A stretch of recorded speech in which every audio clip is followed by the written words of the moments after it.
Hi, this is Bob Samuels from Tech Connector, and I'm here with two of my favorite marketers, Melanie Kennedy from Strategic Media and Peter Isaacson from Replicant. So how are you guys today? Doing great. Thanks, Bob. Good to be here. It's nice to reconnect. It's nice to reconnect. It's been a while of some COVID and whatever, but it's nice to reconnect. Yeah. So Peter, you're coming in. You've been at Replicant maybe about a year now. You were at Demandbase. How does it feel being on the other side where you're now an implementer, a practitioner? Terrifying. I mean, we were so it's been great actually. The experience. As you said, I started at Replicant about a year ago.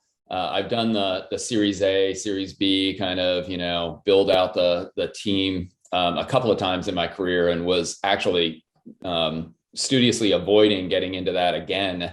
And I just fell in love with the technology, quite frankly, at Replicant, and really thought that there was a sense of inevitability around it. But now I'm, doing the hard work of building out the team and jumping into it. And to your question, at Demandbase, we were always practitioners, right? But we were practitioners kind of on the inside using our own platform and, lots of different tools. Now I'm a practitioner kind of bootstrapping everything up because it's too early for us to get into, onboarding a platform, but we'll get into all that. So who's your target audience at Replicant? What's the product? What's the offering? And what are your challenges as far as reaching them and so forth? Yeah, absolutely. So Replicant, we're in contact center automation, and think about, the pandemic really kind of shined a harsh light on all of this with travel and hospitality. You wanted to rebook a plane ticket or change your reservation on a hotel because of the pandemic or because of supply chain shortages, or, all of these things coming in the last couple of years. And you'd be on hold for 4 hours, 5 hours, 6 hours. I mean, the horror stories are out there. And the challenge is that contact centers just can't hire and retain enough agents, right? Like it was just impossible to do. The Great Resignation has meant that, these jobs that are really mundane and routinized and monotonous became less attractive. And quite frankly, people were voting with their feet and moving away from those jobs. And that just put enormous pressure on contact centers because they just didn't have enough people to man them. Sorry, I've got a pug here that's barking at anything. Anyway, so the solution for this is really automating your contact center, at least for those kind of tier one, most common types of calls, scheduling issues, billing issues, where's my order kind of questions, things like that. So automating those and then empowering the agents that are there to actually handle more nuanced, complex, other types of customer service challenges, right? So we have really cracked the code on sorry, this you just woke up fan of contact center automation there. Yes. So really we have cracked the code on being able to deliver complex conversations through voice between machines and humans. So not just looking for a keyword like, billing or reservations or something like that, but actually being able to listen, process, and respond to humans that are saying, yeah, I had a reservation on June 17th and I need to rebook it for July 27th. And I also want to update my frequent flyer miles and we actually have the technology now that we can respond in a human, natural sounding voice that resolves their customer issues. Right, that makes sense. So we worked a lot in the past with some biometrics companies. A biometrics company, AI is very, very critical to. We were the agency with Nuance Communications for a few years. Do you guys use a lot of AI in your products? Yeah, it's foundational. It's absolutely. So AI is, this couldn't exist without AI, without machine learning, without natural language processing, kind of all those technologies that have kind of started to mature over the last few years. This just wouldn't have been possible because it's all about, machine learning, constant improvement, learning from kind of the, how people ask questions, how they respond to questions, things like that. So AI is fundamental to it. Just from a positioning, not to geek out too much, but from a positioning, we've moved. You didn't hear me talk about AI as I was kind of delivering the pitch, and that's really on purpose because there's so many companies that are AI focused. Right. I think it's kind of assumed that most companies now in any kind of sophisticated technology space are incorporating AI in some aspect of their platform, and that's certainly true with us. It's a main driver. But AI is just an enabling technology now, and it's really about automating and what you can actually do for your customer. Yeah, that makes a lot of sense. And so for sorry, go ahead, Bob. I was going to ask if the scope includes chat and email, or is it just voice?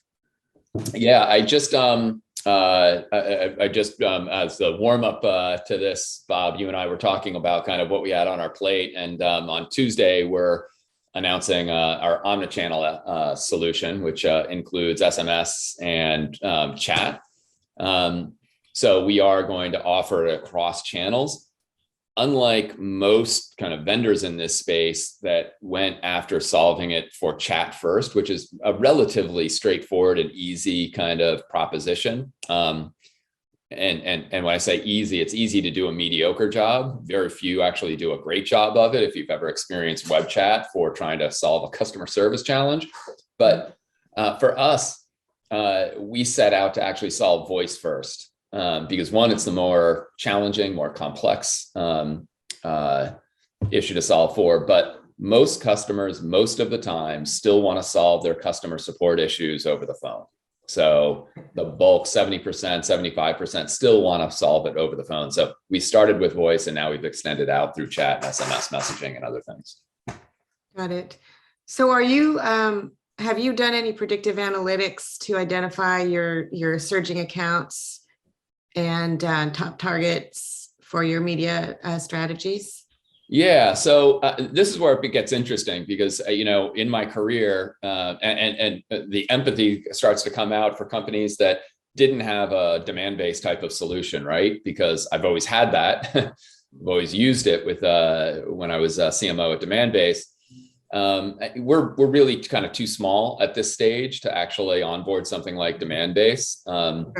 And we've been kind of patching together different things. So we're using Bombora right now for our intent. And that, it took us a while to operationalize it, quite frankly, like to really kind of not just, use it as a toy where it's like, oh, this account's surging and, let's send an email to the AE to, have them follow up, but really operationalize it in a way that kind of automated the flow of surging accounts into the hands of the SDRs, setting up the processes for how they handled it, how it kind of, how they actually collaborated with the AE, kind of what created kind of a surge signal, what didn't, things like that. So we're using Bombora, and now we're really starting to hum with it. So you have a license, a Bombora license, or are you working through a third party?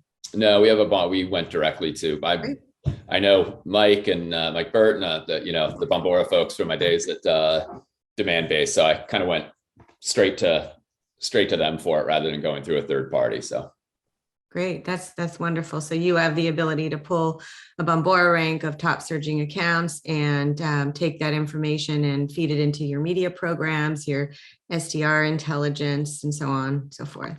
Exactly. Okay. But I will stress, like it again, like, doing this kind of with a smaller team and, without the resources of a Demandbase and not, having demand, like it was definitely eye-opening. It was like we onboarded it, and then, it for a couple of months, we really didn't get value out of it. And that wasn't on Bombora, that was on us. We were just, it really, again, have some empathy for some of the practitioners out there. because you've got to really do the work to truly operationalize it and put it into your systems and processes and get the value out of it. Yeah, definitely.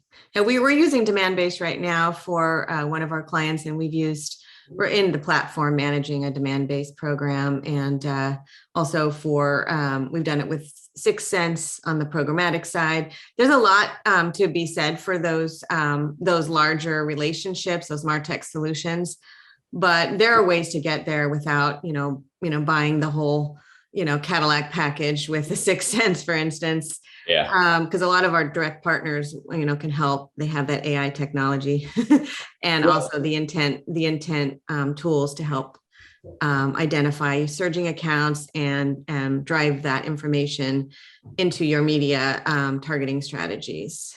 Yeah. Well, so I will say that one gap that we have right now, and it's again, just interesting kind of when you don't have a demand base and kind of digging into some of the other technologies or gaps in the technology out there. We have, and maybe I'm jumping ahead, but we've identified the industries that we're targeting. We've developed a target account list, but a lot of the target account list has been developed mainly based on kind of, our own understanding of the market and our own identification of industries and the players in the industries and kind of how it maps to our ICP. What we don't have is a true kind of predictive, thing where we're looking at like lookalike modeling and bringing all of those predictive analytics pieces all together to identify our target account list. And that's something that demand-based obviously does very well. Yeah. But absent demand-based or another ABM platform, I'm kind of surprised at how few companies actually offer that as part of their technology. We've really struggled to find it for a company our size that can actually help us do that. So I'm open to any suggestions from you folks or anyone else, because we've been kicking the tires, and quite frankly, I don't want to spend, $50,000 on something to help us identify our target account list. That's right. And I think the value of working with a third party and also an agency that has that knowledge is that you don't have to spend that $50,000 for a license with demand-based or 6 Sense or what have you. Those third parties do have that technology in-house. And I think the value of doing it in real time versus manually is you're capturing that intent action while your campaigns are actively running. Mm-hmm. So for instance, let's say you have a set of accounts that you pulled from Bombora. I'm just going to say there's 600 accounts or what have you, and you feed those into one of your campaigns, whether it's programmatic or content syndication or combination, or you're emailing the accounts after, obviously getting the opt-in consent. Let's say you do that manually versus feeding those accounts into a third party and also relying on their AI technology to find lookalikes that are similar to those accounts and also have additional ICP and surging activity. So basically you're then able to expand your target audience and not only be limited to the 600 accounts, but be able to move on to like a lookalike set of accounts that can help, find more of those gold mines, who's gonna convert. Yeah, and I think the other thing is that one thing that we find helps our clients a lot is to do some segmentation with their accounts, looking at what are the types of messages and target audiences and topics that resonate within those audiences, and splitting out those accounts strategically so that we can target our campaigns to the right audience at the right time, and also with the right message, kind of like combining those campaign components into one sort of sub campaign, and then measuring and Obviously, like for us, the measurement is like the biggest part of it. Like, I mean, like figuring out what's working, what's not working, whether our client's pipeline is generating revenue or generating attribution against a specific set of metrics. Yeah, I think I co-authored a book on exactly that. Yeah, I mean, we're speaking to the choir. I mean, you basically, working at Demandbased, if anybody knows this field, you do. So, I mean, it's great. It's great to be talking to someone like yourself who's so versed in this. A lot of times we find we're educating our clients. I think we could probably learn from you too. In terms of, well, we also have Kathleen McKnight, and we haven't introduced her. She is here on the call as well. She has a few questions, I believe, and she works with strategic media. She's our VP of ad operations, super intelligent around everything, execution around the campaigns, as well as strategy. So Kathleen, did you have a question that you wanted to chime in? Well, yeah, it's more of a comment. It's somewhat of a question, and that kind of came up with you talking about the segmenting opportunities. I know a lot of people that, it's like, oh, we got our ABM list. I mean, I think the biggest thing, anytime someone says, oh, we have our target account list, I always want to know from an operational standpoint, when we're setting up these campaigns with our media partners, is, well, how is the list derived? What methodologies go into, the list? It's like you're saying that, your top accounts, is it because of XYZ or, ABC, right? The segmenting, I think, is a huge part of successfully going after some top target accounts, looking at the messaging in particular and the topics. It's like, do you go after topics by personas? It's how you address these top accounts and what's surging on them. You can't have, the one-to-one. They're not all going to be the cherry, account, the lead. It's like, and what you do with that active engagement from that one piece of activity down the road, from that, how to nurture these top accounts, the segmenting, everything kind of goes into it. So I don't think it's just a box that you address when companies go after targeting ABM. And a lot of questions. So yeah, at Demandbased, we took a, I'd like to think of us as, relatively sophisticated in terms of how we approach things, but just from a target account list standpoint, we had 4 different tiers. We had our strategic accounts, which were, our top 25 or 30 accounts that were the multi-million-dollar, and it was a mix of current customers and prospects, quite frankly, but they were multi-million-dollar opportunities. Or expansion opportunities. We had, next layer down, we had our named accounts, which were the kind of top 20 or so for each of the reps that were, super important. Those were ones that, if they landed 3 or 4 of them, they were going to make their year, quite frankly. 4 or 5 of them, they'd make their year. Below that, we had just the remaining part of our target account list, right? The kind of, not the unwashed masses specifically, but like the target account lists that were identified. And then below that was our ICP, right? Just they were truly the unwashed masses, the folks that were that were in the ICP, but hadn't been identified as a target account for us. We have not adopted that approach at Replicant right now because, quite frankly, I mean, we could go through the process, but we don't have the capacity right now to actually really segment like that. So instead, our segmentation is by industry.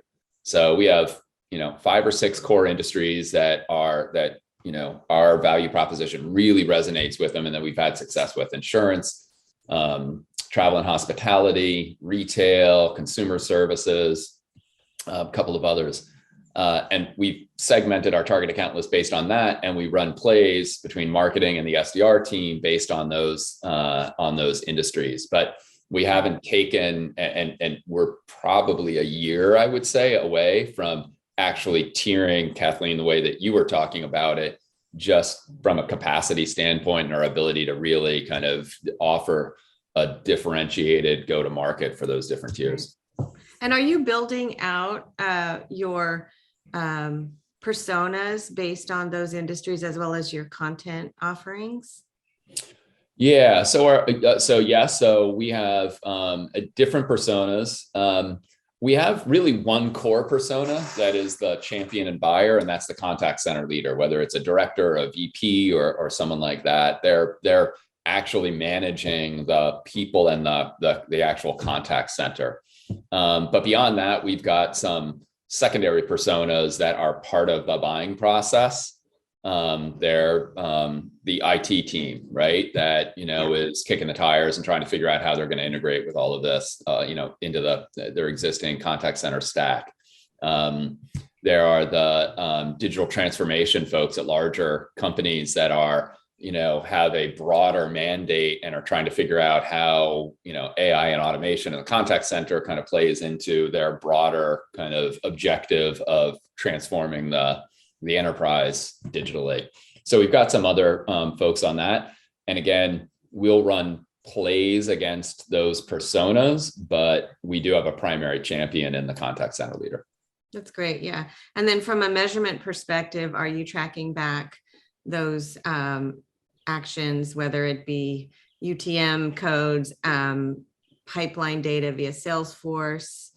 I don't know your media strategy. I don't know your media channels. I'm just kind of speaking generally here.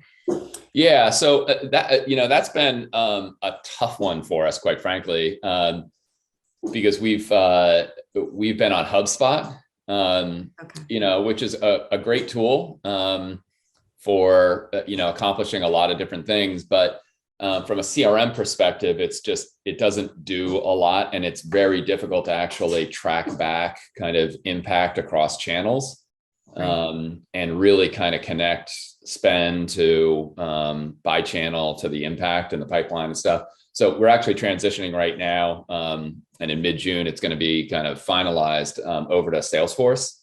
That will give us much easier and more automated kind of ability to actually track by channel. But the broader kind of metrics around pipeline opportunities and conversion rates, close rates, like all of that stuff, we track pretty religiously. And then are you using an attribution tracking tool such as Triblio or Terminus? No, we don't actually. Okay.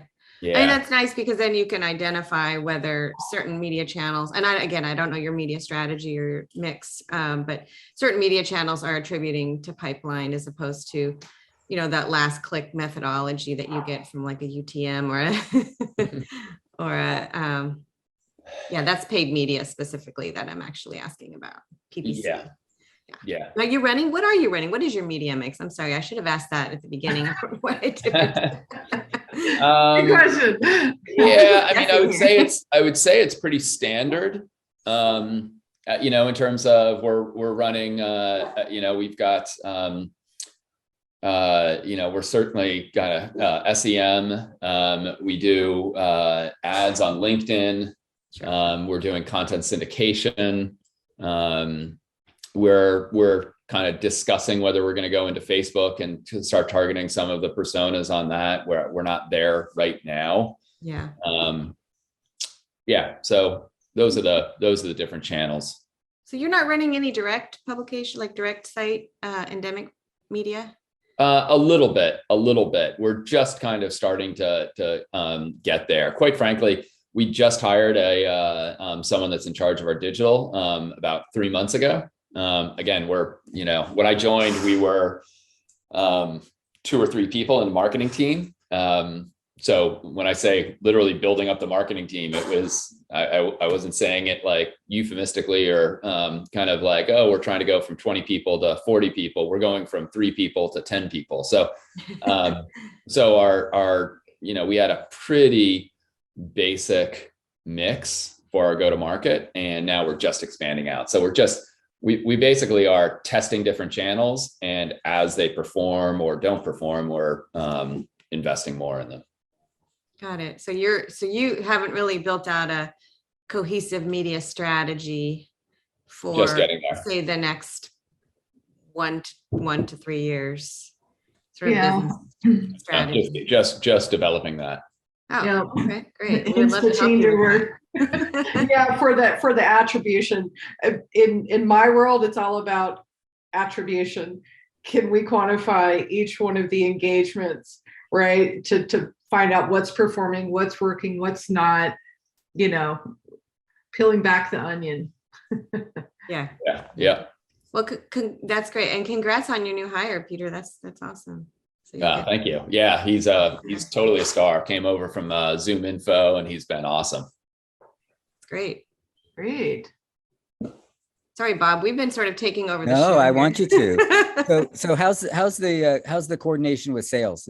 They bought into the ABM strategy and so forth? They definitely are. So got a great relationship with sales, got a sales leader that I've partnered with really effectively. I would say we're in that phase right now that a lot of companies find themselves in, which is they believe philosophically in target accounts and going after them, and are supportive of it. And they, in terms of targeting out, identifying the target accounts within their patch and stuff like that, they definitely play ball. But we're also in that period where it's like, anything that moves, like, want to go after, because we're, just getting, past 10 million and 20 million in ARR. So again, we're in that kind of phase that a lot of companies find themselves at, which is philosophically, we're aligned on an account-based approach, definitely. Now we've got to operationalize it and instrument it, because, I think a highly performing account-based approach, 60% of your pipeline opportunities, and 65%, even 70% of your revenue is coming from target accounts. And we're building to that right now, quite frankly. Makes sense. Yeah. And the fact that it seemed, or I was going to ask, so contact centers, are they mostly offshore at this point? And does it make a difference to you? Well, a lot of companies are, BPOs are very common, and that means offshoring in Philippines and Costa Rica and, some countries like that. So that is relatively common. The challenge is that even in those countries, they're having difficulty filling the jobs. So a lot of companies that are choosing Replicant are making a BPO versus automation decision. Like, do I keep investing overseas and trying to build that out? Or do I actually just try and automate, again, some of these kind of tier one, most common customer service issues, so that I can have either, the longer term agents from the BPO, or onshore my contact center and have them kind of managing the more sophisticated, nuanced, high empathy challenges that come up with customer service, and don't get bogged down by kind of the monotonous, repetitive kind of answering the same thing every single phone call. So are you, in part of your media strategy, are you doing any type of surveys or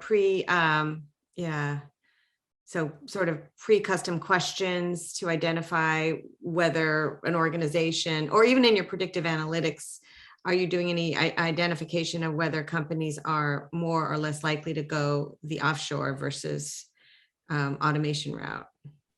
You mean as part of our media strategy? Is it, or are as you part of asking your, through as that part of lens, your or? marketing strategy, as part of your targeting ABM strategy? Which companies, like, are you able to identify which companies in your target account list, potential targets, are more or less likely to want to go from offshore to automation? I mean, so like by targeting the industries that we are and certain call volumes, we definitely know that, right? So that's part of our ICP. Sure. So that's certainly important, but also within Bombora, one of the things that, in terms of instrumenting that and operationalizing it, getting it right, we were playing with a lot of keywords that, we can track and things. And actually BPO was one of the keywords, which is a flag to us if that topic is surging within an account and they happen to be in our ICP and even better in our target account list. There's a very strong chance that they're looking at expanding their BPO operations or extending into a BPO kind of offshoring operation, things like that. And that becomes a great selling opportunity for us. Sure. And I'm sorry, I had one more question related to that. Have you looked at any like installed base technologies that would be complementary to Replicant's offerings that you can use as part of your ICP, or are you already looking at installed base technologies within your ICP? I had a client that went after, we used to work on a company called Shelf, and we went after Genesis companies that use Genesis. That was one of their ABM strategies. Yeah. I wouldn't mention that we're no longer working with them, but that was quite some time ago. So that's why I wanted to find out, are you looking at any kind of installed base technologies that will help guide your account targeting? Yeah, it's a good question. I mean, right now, because it's kind of like demand based, right? Back in the day when, like you needed to have a CRM system, you needed to have a marketing automation solution in order to really be a company that was within our ICP. Because if you didn't have that, then you were probably, didn't have the level of sophistication in your marketing and go-to-market approach to actually get value out of a demand base. Similar to, but it didn't matter whether it was Eloqua or Marketo or Pardot, right? I mean, as long as you had one of those, then we'd go for it. Similar situation with, because we specifically wanted to be agnostic. Similar situation within Replicant. Most of our target accounts are going to have a CCAS. They're going to have a 5.9s or a talk desk, maybe a Genesis or an 8x8, things like that. So that's part of our discovery or our targeting for it. But we don't necessarily go specifically right now after a 5.9s installed base or after a Genesis installed base. Because right now we don't have a differentiated solution that, we don't have a partnership with those folks right now. That's, part of the roadmap and stuff like that. But we don't have a differentiated offering that we could actually go out there and make a meaningful difference on why a Genesis customer would want to choose us. Yeah. Okay. That makes sense. Thank you. It's something maybe down the line to explore. Yeah. So that's the compatibility. That kind of ties into our partner strategy. Again, just reflecting on demand base. When we, did an integration with Marketo that actually really kind of made life much easier for a Marketo user in terms of the integrations that you had with demand base and things like that. We would target Marketo installed base with a play and actually go after them. But we had a specific offering. The technology integrations and partnerships are part of our roadmap and strategy moving forward, but we haven't invested in those yet. Once we do, I think that provides a groundwork for why we would actually go after a specific installed base technology. Sure, that makes sense. So those other install bases, those are competitors, or they're compatible, and those are environments that you play well in. They're generally, CCASs are the tools that essentially make agents more productive. They, provide the queuing for the calls, and they actually, will deliver information to them, data on the customer and things like that. So they make the agents more productive. So we, with contact center automation, you're automating what you can and empowering agents to do the rest. So we're integrating into those CCASs. Right. 5.9s has bought a company called Inference, which is just does, kind of rudimentary kind of automation. So I guess technically they're a competitor. We just don't run into them very often in deals. And it's kind of like if I'm dating myself back into like 2014, 2015, when Marketo bought, I can't even remember the name of the company that did like kind of very rudimentary ABM. I knew the person who worked there. Who Yeah. went over to the company. I know exactly what you're talking about, and I'm just trying to remember the name of it. I'm losing the name anyway. So they bought that.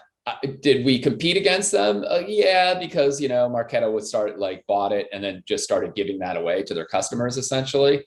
But that was actually a buying opportunity for us, because most of the time folks that were actually looking to do ABM would immediately realize that that wasn't a sophisticated solution, and they would come back to demand-based. I think it's a similar situation in contact centers where, yeah, if you're not that serious about automation and you're trying to check the box, then that's an okay solution. But for the most part, we're not competing against those.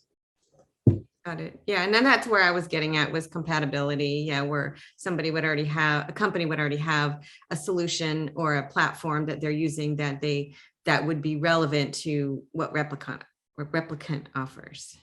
Yeah. Great. Exactly. Helpful. Beautiful. So, and you don't have channel relationships.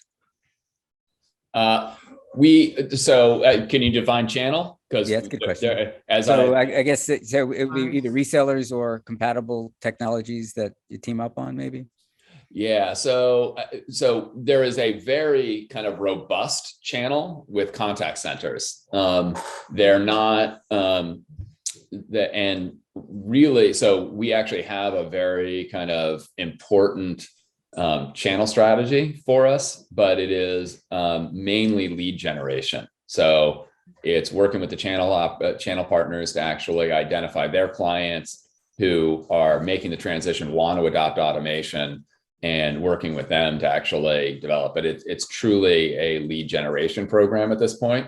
We will eventually, and it's a very old school kind of channel community of folks that have had, relationships for 10 years, 15 years, 20 years with companies, and have, hit all aspects of their contact center.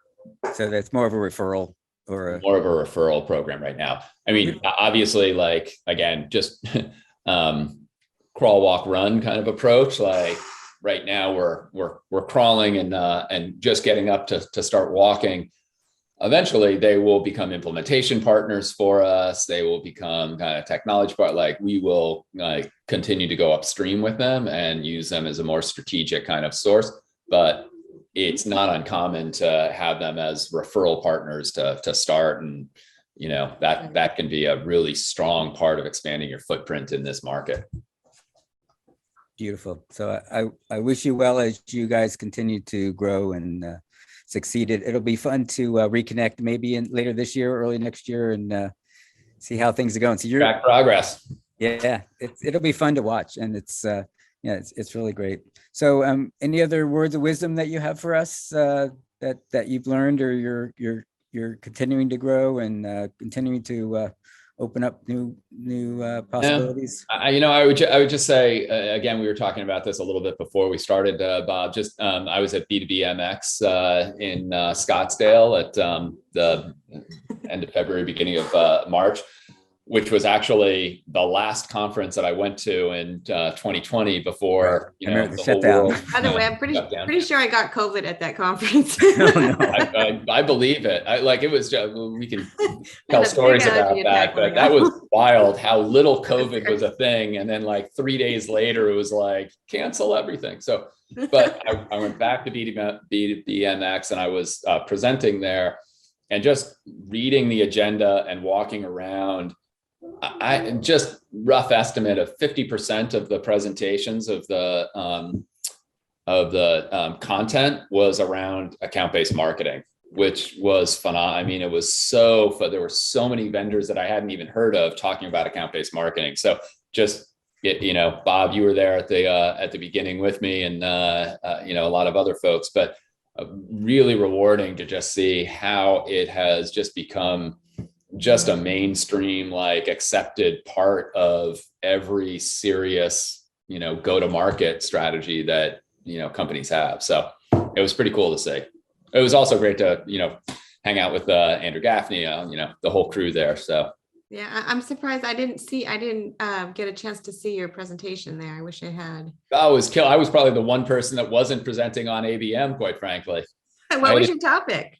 It was how to start quickly and start quickly and scale rapidly in a new job, basically. So it was, I was at that point, I was 7 months into a CMO gig. I've started multiple CMO gigs over the past, 15, 20 years. And it was really just like, how do you get off to a fast start? And what are the things you should be focusing on? And what are the things that you should not be focusing on? So, so it was fun. But yeah, ironically, I was one of the few people that wasn't presenting on ABM at the conference. So. That's wonderful. Okay. All right. Beautiful. Well, it's a pleasure to reconnect. Congratulations. Keep up the good work. It's really exciting to see your growth there. Yeah. Thank you, Bob. Yeah. And Melanie, thank you for your help. Really appreciate having me join you today. Yeah, always. Well, I've enjoyed it. I'm glad. Good luck with your upcoming programs. And yeah, it's great to meet you. And your dog sounds adorable. I'm just so happy funny. my dog didn't bark. 90% of the time he is just quiet as can be, sleeping at my feet, and then of course today for some reason he's seeing shadows everywhere and deciding to Squirrel. jump into the call. Yeah, Squirrel. Oh, good. Okay. Well, Anyway. hopefully we'll chat again soon. Thank you. Thank you. Thanks so much, Appreciate the Claire. time. Thanks, Bob. Thanks, Melanie. Thank you guys. Bye. Thanks. Bye-bye. Bye. And